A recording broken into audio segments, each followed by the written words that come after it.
As lições que a vida tenta nos dar e a gente não quer aprender. Essas lições. Para quem não me conhece, eu sou o escritor JP e no vídeo de hoje eu vou falar sobre a recusa, às vezes, muitas vezes inconsciente, que a gente tem das lições que nos são apresentadas. Às vezes a gente nem percebe que a vida está tentando nos ensinar e aquele euzinho pequeno dentro da gente não quer aprender de jeito nenhum, não quer dar o braço a torcer, porque ele é orgulhoso demais, ele é arrogante demais para assumir que precisa aprender alguma coisa, que a gente já sabe de tudo, a gente já entendeu tudo, a gente já é o que é e nada pode nos mudar. Isso é soberba. Isso é soberba, é arrogância, é vaidade. A partir do momento que você se coloca na posição de aprendiz da vida, você vai estar em constante processo de evolução. A partir do momento que você assume, já sei de tudo, não preciso aprender mais nada, você cessou aí o aprendizado, a evolução, e você vai continuar sendo o que você sempre foi. Só um minuto. Por exemplo, eu preciso aprender a deixar fluir, a ser mais natural, o mais natural possível. E eu pausei o vídeo justamente porque meu filho começou a mexer na caixinha de som do notebook. Essa caixinha de som aqui é externa porque a caixinha do próprio notebook parou de funcionar. Ele estava mexendo, isso me distraiu um pouquinho e eu perdi o foco. Só que, percebe, até isso é uma oportunidade da gente aprender, porque uma criança faz a gente perder o foco daquilo que a gente está fazendo.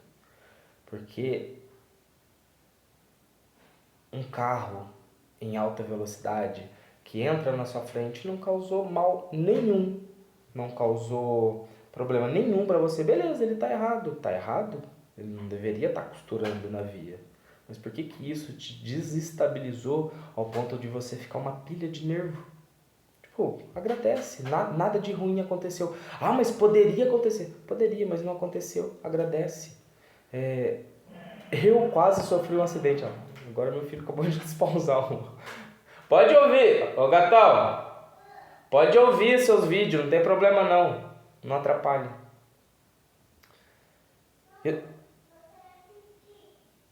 Tá bom, pode assistir. Percebe?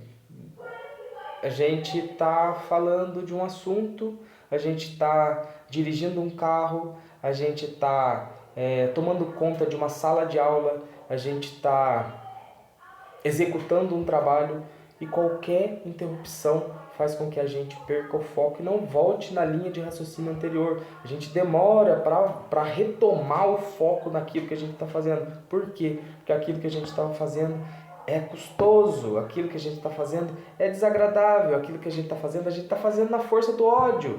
E se é na força do ódio, para a gente retomar da onde a gente parou é muito difícil. Só que quando é no amor é mais leve. Quando a gente faz por amor aquilo que estamos fazendo, é mais leve. E a gente tem que reaprender a aprender com amor. Porque, pelo menos eu não sei se hoje as escolas são dessa forma, mas eu acredito que não tenha mudado muito, mas é achismo meu. Eu desaprendi, tentaram fazer com que eu desaprendesse de aprender de forma amorosa, divertida e legal, sabe? Empolgante. É empolgante aprender coisas novas, mas a escola faz com que a gente pare de aprender de forma divertida. E as crianças, elas... Eu vejo meu filho aprende brincando. Eu vejo que ele aprende muito mais se divertindo do que eu falando para ele, senta aqui que eu vou te ensinar. Ele não aprende nada. Eu falo, entra aqui, sai aqui. Por quê? Não foi divertido, não foi didático, não foi... Tem uma palavra. que me fugiu agora, mas enfim, não foi lúdico, essa é a palavra, lúdico. Por que a ficção nos ensina tanto e melhor do que livros didáticos? Porque nosso cérebro aprende melhor de forma lúdica. Você lembra por muito mais tempo de um enredo de um filme que tocou seu coração do que o que você aprendeu na escola, por exemplo, uma fórmula de matemática.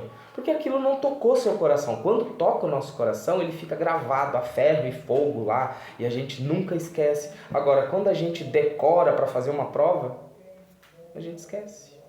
A gente não usa. E se a gente precisar usar, volta todo aquele peso, sabe, sentimento desagradável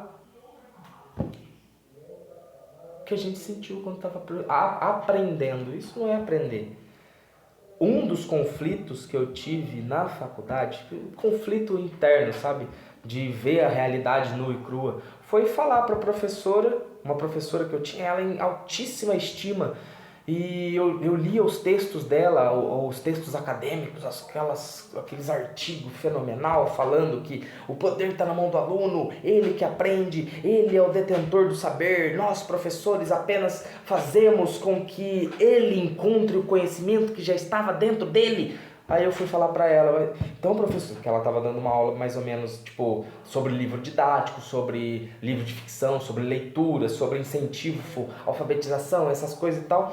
Aí eu fui falar com ela após a aula, eu falei, professora, não seria mais proveitoso, ao invés da gente tentar enfiar todas essas coisinhas goela abaixo do aluno, deixar com que ele leia aquilo que ele gosta de ler e ele vá formulando por ele próprio as regrinhas que tem. Estava falando de alfabetização, as regrinhas que tem na língua portuguesa.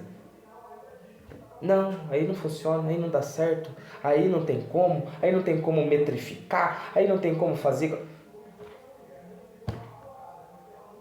Ou seja, na prática, ela foi contra tudo aquilo que ela estava escrevendo. Ou seja, ou ela estava sendo falsa em um ou sendo falsa em outro. Ou a versão dela que escreveu aquilo já não se sustentava na realidade. E ver que isso acontece porque eu estava inserido numa instituição de ensino que a maior parte dos seus docentes são responsáveis pelas regras didáticas nacionais. BNCC, PLD e essas coisas todas, sabe, de regrinha que o governo tenta estabelecer para que seja aplicado em todas as escolas, até mesmo nas particulares. Então, estar inserido nesse meio e ver que quem fazia essas regrinhas, a maior parte que contribuía com essas regrinhas, não estava dentro ou daquilo que é o mais proveitoso para o ensino, me desmotivou. Eu falei, por que eu vou continuar aqui, me formar para ter um diploma, para entrar lá e ter que seguir uma regra que eles próprios não acreditam, porque eles escrevem hoje, amanhã esqueceu, eles fazem hoje, amanhã já não é do mesmo jeito, eles decidem uma coisa agora e sabe, não faz sentido a gente ter que aprender coisas que os outros falam que é obrigatório você aprender. A língua, principalmente a língua portuguesa, que é a nossa aula que nós mais temos na escola é de língua portuguesa.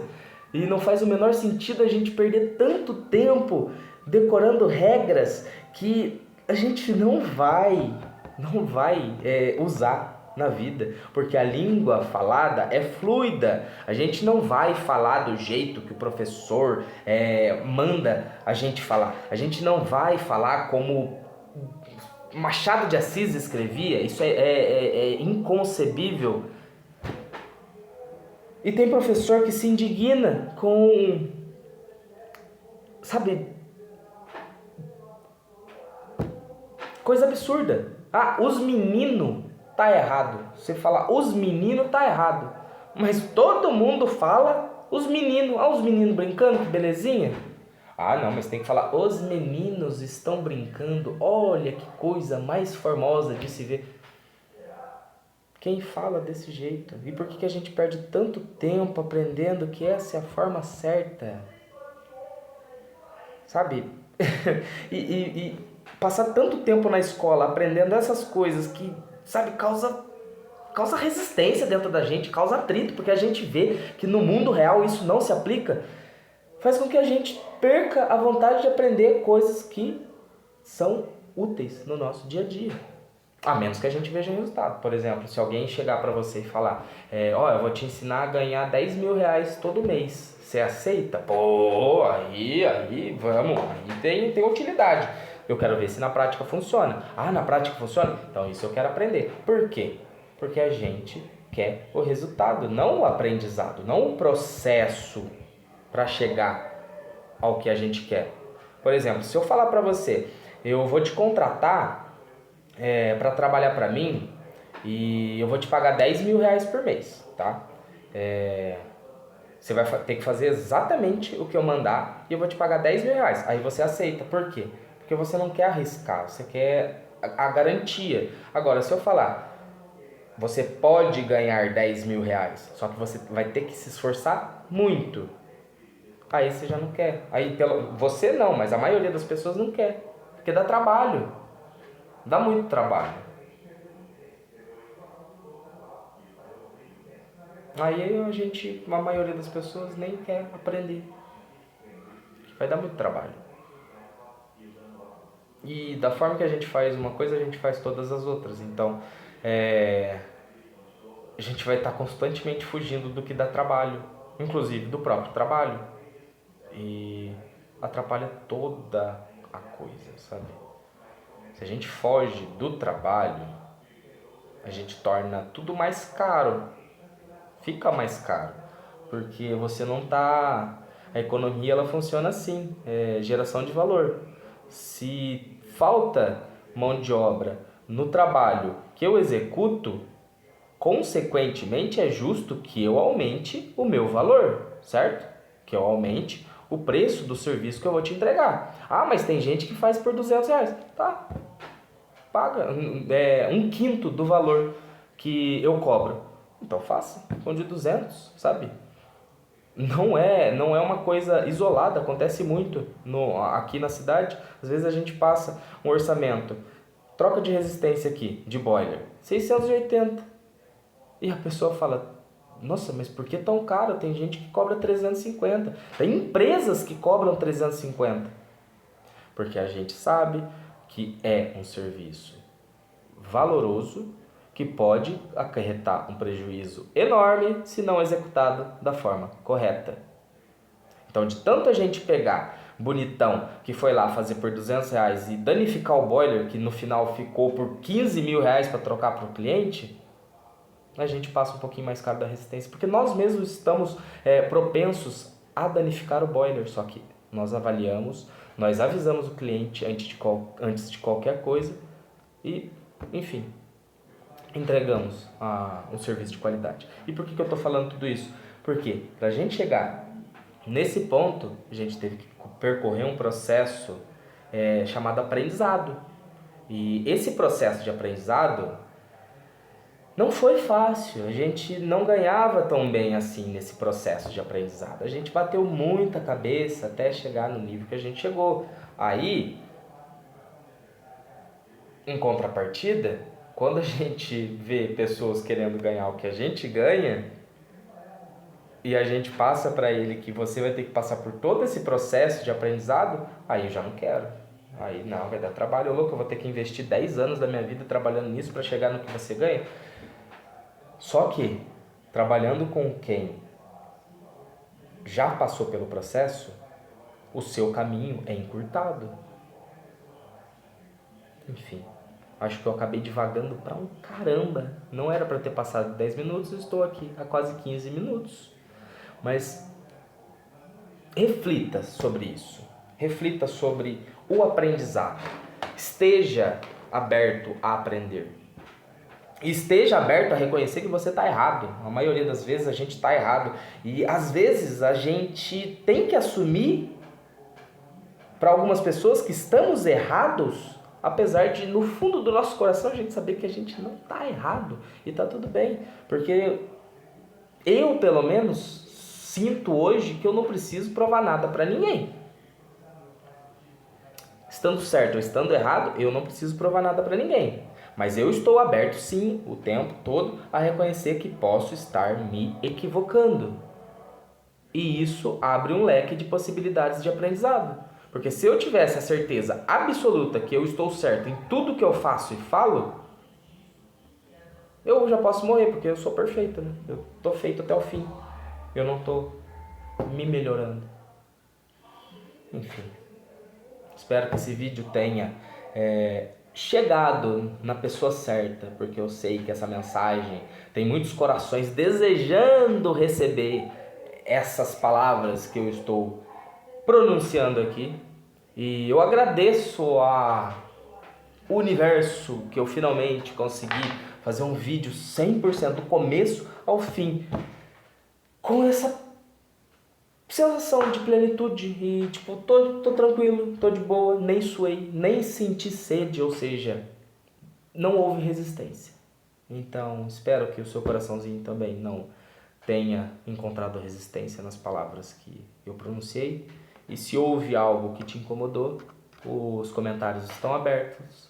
Você pode enviar o comentário seu para eu avaliar se isso condiz com a verdade ou se é alguma coisa que diz respeito mais a você do que a mim. Enfim, tamo aí, aberto ao diálogo. Eu vou ficando por aqui, meu filho tá na porta querendo minha atenção e eu vou dar essa atenção para ele. Obrigado, tchau e até a próxima.